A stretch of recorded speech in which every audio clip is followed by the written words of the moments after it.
Bismillahirrahmanirrahim. Assalamualaikum warahmatullahi wabarakatuh. Apa kabar anak-anakku semuanya? Semoga Allah selalu memberikan kita kesehatan. Baik, pada hari ini kita masuk ke bab 5, yaitu kajian Quran Surah Al-Ma'idah, surah ke-5 ayat 32, serta hadis tentang menghindarkan diri dari tindak kekerasan. Sebelum kita mulai, mari kita membaca basmalah bersama-sama. Semoga apa yang kita pelajari dapat bermanfaat dan Allah akan memberikan keberkahan. Bismillahirrahmanirrahim. Oke, yang pertama ada kajian Quran Surah Al-Ma'idah ayat ke-32. Mari kita membaca bersama-sama.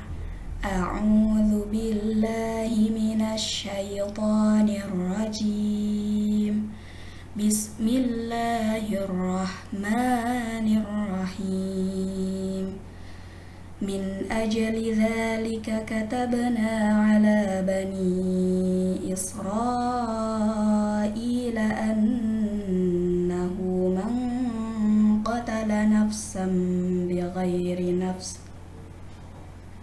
بغير نفس أو فساد في الأرض فكأنما قتل الناس جميعا ومن أحياها فكأنما أحيا الناس جميعا ولقد جاءتهم رسلنا بالبينات ثم إن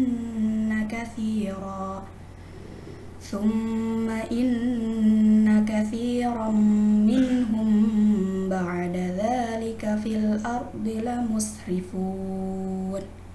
Artinya, oleh karena itu kami tetapkan suatu hukum bagi Bani Israel, bahwa barang siapa yang membunuh seorang manusia bukan karena orang itu membunuh orang lain atau bukan karena membuat kerusakan di muka bumi, maka seakan-akan dia telah membunuh manusia seluruhnya.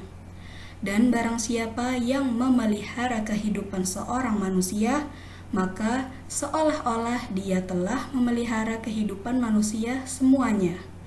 Dan sesungguhnya telah datang kepada mereka rasul-rasul kami dengan membawa keterangan-keterangan yang jelas. Kemudian banyak di antara mereka sesudah itu sungguh-sungguh melampaui batas dalam berbuat kerusakan di muka bumi. Selanjutnya kita ke asbabun nuzul. Seperti sebelumnya, Ibu menjelaskan bahwa tidak semua ayat dalam Al-Quran itu memiliki asbabun nuzul atau sebab khusus turunnya. Begitu pula dengan ayat ini, tidak ada sebab khusus turunnya.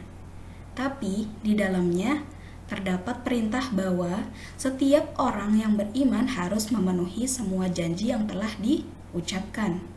Karena apabila kita tidak memenuhi janji yang telah kita ikrarkan, maka kita bisa termasuk menjadi orang yang munafik. Tsumma na'udzubillahi min dzalik. Kita lanjut ke tafsir ayat atau penjelasan ayat. Yang pertama, membunuh seorang manusia laksana membunuh semua manusia, karena nyawa manusia sangat mahal harganya. Apabila seseorang membunuh seorang manusia tanpa adanya alasan yang benar, maka ia berdosa. Lalu yang kedua, umat bersatu dan saling membantu. Hakikatnya manusia itu disebut makhluk sosial, atau yang saling membutuhkan bantuan satu sama lain. Lalu yang ketiga, Allah melenyapkan kenikmatan yang dimiliki orang-orang Bani Israel yang sombong kepada Rasul. Karena itu, sifat sombong sangat berbahaya, karena seseorang yang punya sifat ini adalah orang yang menolak kebenaran. Jadi, janganlah kita menjadi manusia yang sombong, menganggap diri sendiri tidak butuh masukan atau nasihat dan bantuan orang lain. Lanjut ke isi dan kandungan. Yang pertama, nyawa manusia dalam Islam sangat mahal harganya. Seperti yang telah Ibu jelaskan sebelumnya, bahwa apabila seseorang membunuh manusia, satu manusia saja ia bunuh, maka sama dengan ia telah membunuh seluruh manusia. Karenanya nyawa manusia itu sangat mahal harganya. Dan apabila ia membunuh tanpa alasan yang benar, maka ia sangat berdosa. Lalu yang kedua, perlunya kepedulian terhadap sesama. Karena itu, kita harus saling tolong-menolong. Apapun misal seseorang membutuhkan bantuan kita, selama kita masih bisa bantu, maka kita harus membantu. Lalu yang ketiga, Allah melenyapkan sebagian kenikmatan orang-orang Bani Israel karena tindakan mereka yang melampaui batas. Maksudnya melampaui batas itu membuat kerusakan-kerusakan, terus sombong, dan lain sebagainya. Karena itu kita harus menjauhi sifat-sifat yang melampaui batas. Lanjut ke sikap yang mencerminkan ayat. Yang pertama, menjauhkan diri dari segala bentuk tindak kekerasan, terutama terhadap sesama, apalagi yang dapat menghilangkan nyawa. Nah, karena itu kita harus berhati-hati nih, jangan sampai kita melakukan tindak kekerasan apalagi sampai menghilangkan nyawa seseorang. Lalu yang kedua, meningkatkan semangat tolong-menolong, apalagi dalam menyangkut kepentingan umum nih. Nah, karena itu kita harus saling tolong-menolong selagi kita mampu. Lalu yang ketiga, menjaga diri dari perilaku sombong dan tindakan yang melampaui batas. Karena apa? Karena hal tersebut dapat mengundang murka Allah Subhanahu wa Ta'ala dan mengakibatkan hilangnya kenikmatan. Yuk kita lanjut ke kajian hadits. Selanjutnya, mari kita baca bersama-sama. Bismillahirrahmanirrahim. An Urwata bin Zubair qala marra Hisham bin Hakim bin Hizam ala unasi min al-anbati bisyam qad uqimu fi syams faqala ma sya'nuhum qalu حبسوا في الجزية فقال هشام أشهد لسمعت رسول الله صلى الله عليه وسلم يقول إن الله يعذب الذين يعذبون الناس في الدنيا رواه مسلم. Urwah bin Zubair berkata, Hisham bin Hakim bin Hizam pernah melewati beberapa orang dari para petani di Syam yang dijemur di bawah terik matahari. Kemudian Hisham bertanya, mengapa mereka ini dihukum? Mereka menjawab, mereka disiksa karena masalah pajak. Hisham berkata, aku bersaksi, sesungguhnya saya pernah mendengar Rasulullah bersabda, sesungguhnya Allah Subhanahu wa Ta'ala akan menyiksa orang-orang yang menyiksa orang lain di dunia. Hadis riwayat Muslim. Lanjut ke kandungan makna hadis. Yang pertama, larangan berlaku kasar dan menyakiti sesama manusia, meskipun terhadap orang yang melakukan kesalahan, karena itu akan disebut juga dengan balas dendam. Dan kita tahu bahwa balas dendam itu tidak boleh dan termasuk sifat tercela. Apabila kita melakukan sifat tercela, maka kita berdosa. Baik. Selanjutnya, balasan Allah kepada manusia yang berlaku kasar dan menyiksa orang lain. Ini Allah jelaskan dalam Quran Surah Al-Zalzalah ayat ke-8. Apabila kita melakukan kejahatan sedikit pun, sampai sedikitnya itu mungkin kita tidak bisa melihat, itu bakal diberi balasannya atau diberi ganjarannya di akhirat kelak. Na'udzubillahi min dzalik. Lanjut ke perilaku tindakan anti kekerasan. Kekerasan itu adalah tindakan agresi dan pelanggaran. Contohnya penyiksaan, pemukulan, pemerkosaan, dan lain sebagainya.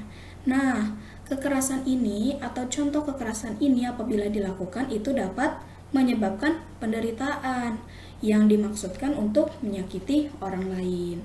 Nah, sebagai manusia, apalagi kita sebagai seorang muslim, maka kita harus menjauhi contoh-contoh atau perilaku-perilaku yang menyebabkan kekerasan atau dapat menyakiti orang lain, meskipun sepele. Lalu ada jenis kekerasan. Yang pertama, kekerasan sembarang, yaitu kekerasan yang berskala kecil serta tidak direncanakan. Contohnya seperti ini. Misal kita itu diejek sama teman kita, dikucilkan seperti itu. Itu kan pasti mengundang amarah kita dan tanpa sengaja kita refleks memukul dia atau menyakiti dia. Nah, seperti itu termasuk kekerasan sembarang. Karena itu kita harus menjaga sikap supaya tidak menyakiti perasaan orang lain, karena kita tidak tahu ucapan mana yang akan menyakiti hati orang lain. Nah, yang kedua, kekerasan terkoordinasi atau biasa dilakukan oleh kelompok. Misalnya seperti tawuran antar warga dan lain-lain seperti itu. Oke, kita lanjut ke bentuk kekerasan. Di sini ada 4 bentuk kekerasan. Yang pertama, kekerasan fisik.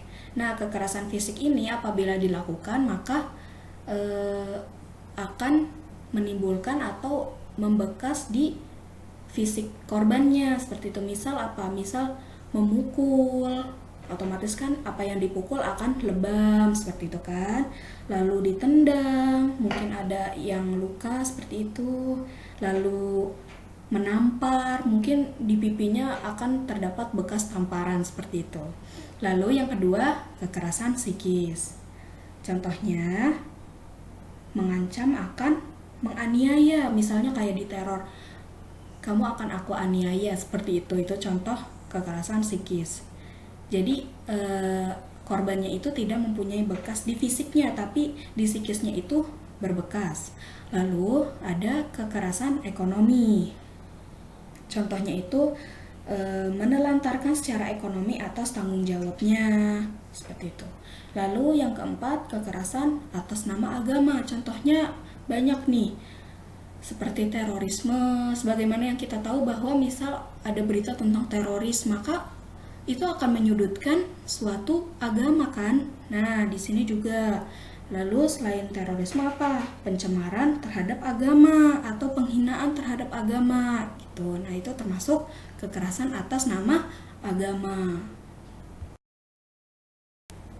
Kita lanjut ke dampak kekerasan. Di sini ada 2, yaitu dampak fisik dan dampak psikologis.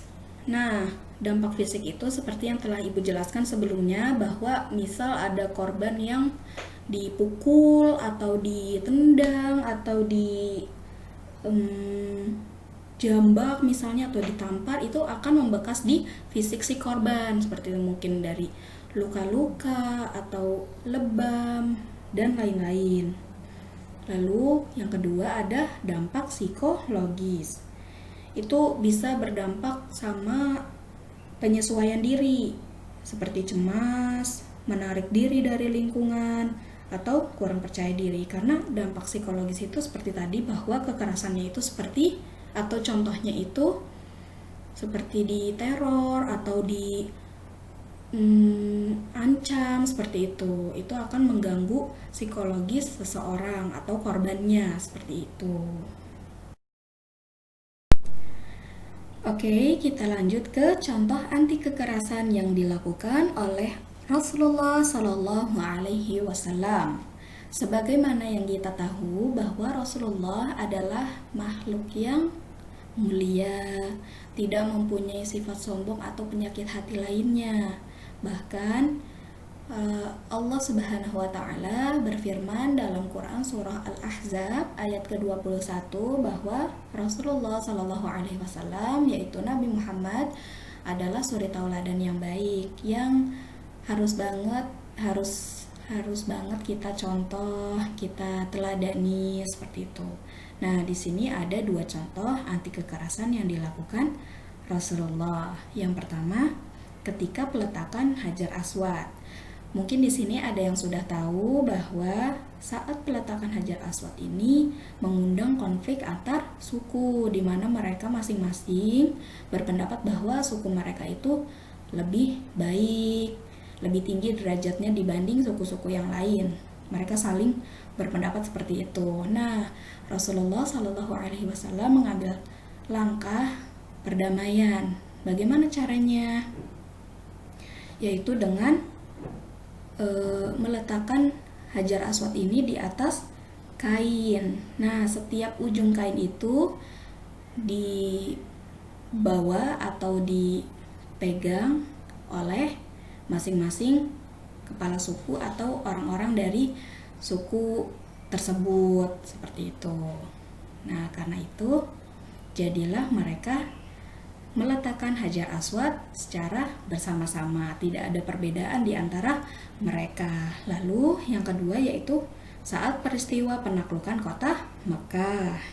Nah, peristiwa ini saat Nabi Muhammad SAW kembali ke Mekah bersama 10.000 pasukannya. Untuk apa? Untuk membebaskan Mekah. Penduduk Mekah mengalami ketakutan yang luar biasa. Mereka mengira Nabi Muhammad SAW akan melakukan balas dendam atas semua kejahatan yang pernah mereka lakukan dan mengusir mereka seperti mereka mengusir beliau seperti waktu sebelumnya. Akan tetapi Nabi Muhammad SAW kembali menunjukkan kebesaran jiwa dan keteladannya. Nabi Muhammad SAW mengatakan kepada mereka seperti yang dikatakan Nabi Yusuf alaihissalam kepada saudara-saudaranya di Mesir. Sesungguhnya aku berkata seperti apa yang diucapkan saudaraku Yusuf. Pada hari ini tidak ada celaan dan dendam yang ditimpakan kepada kalian. Tuhan akan mengampuni kalian dan dialah yang maha penyayang di antara para penyayang. Nah, sebuah penaklukan tanpa pertumpahan darah telah terjadi dalam sejarah kemanusiaan. Nah, dapat kita simpulkan di peristiwa pertama menggambarkan paradigma penciptaan perdamaian yang dilakukan oleh Nabi Muhammad SAW pada saat tidak memiliki kekuasaan politik, yaitu kesabaran, penghargaan, berbagi bersama, dan kreativitas dalam resolusi konflik. Lalu peristiwa yang kedua memberikan pelajaran bahwa perdamaian itu tidak akan pernah ada tanpa pengampunan dan pemberian maaf. Lalu kita lanjut ke perilaku menghindari tindak kekerasan. Yang pertama, menghargai dan menghormati hak orang lain. Karena setiap pribadi atau setiap manusia itu menginginkan ketentraman dan kebahagiaan dalam hidupnya. Yang kedua, keadilan adalah kunci hukum Islam. Sehingga setiap kejahatan yang menimpa orang lain harus dibalas setimpal dan sebanding dengan kejahatan yang dilakukan. Lalu selanjutnya, nyawa adalah hak Allah Subhanahu wa Ta'ala. Tidak ada seorang pun diperkenankan mencabutnya, baik dengan dalih pribadi, keluarga, atau alasan apapun, kecuali yang dibenarkan oleh tuntunan agama. Yang keempat, sangat berhati-hati dalam menempuh hidup, terutama yang berkaitan dengan hak orang lain. Karena boleh jadi kita bisa lepas dari pengadilan dunia, tetapi kita tidak akan bisa mengelak terhadap pengadilan Allah Subhanahu wa Ta'ala. Yang terakhir, banyak memahami hukum Islam. Karena di samping kita jadi mengerti makna di balik hukum itu, kita pun akan memiliki rambu-rambu dalam menjalani kehidupan yang fana ini. Alhamdulillah, selesai sudah pembelajaran kita kali ini. Kesimpulan dari materi kita adalah bahwa kita sebagai manusia tidak boleh sombong, tidak boleh menolak kebenaran. Jangan merasa bahwa kita adalah manusia yang sempurna, karena sejatinya tiada yang sempurna di dunia ini kecuali Allah Subhanahu wa Ta'ala. Teruslah berbuat kebaikan karena kita tidak tahu manakah kebaikan yang akan memasukkan kita ke jannahnya Allah. Baik, Ibu mohon maaf sekiranya terdapat kesalahan. Syukran katsiran ala ihtimamikum. Wassalamualaikum warahmatullahi wabarakatuh.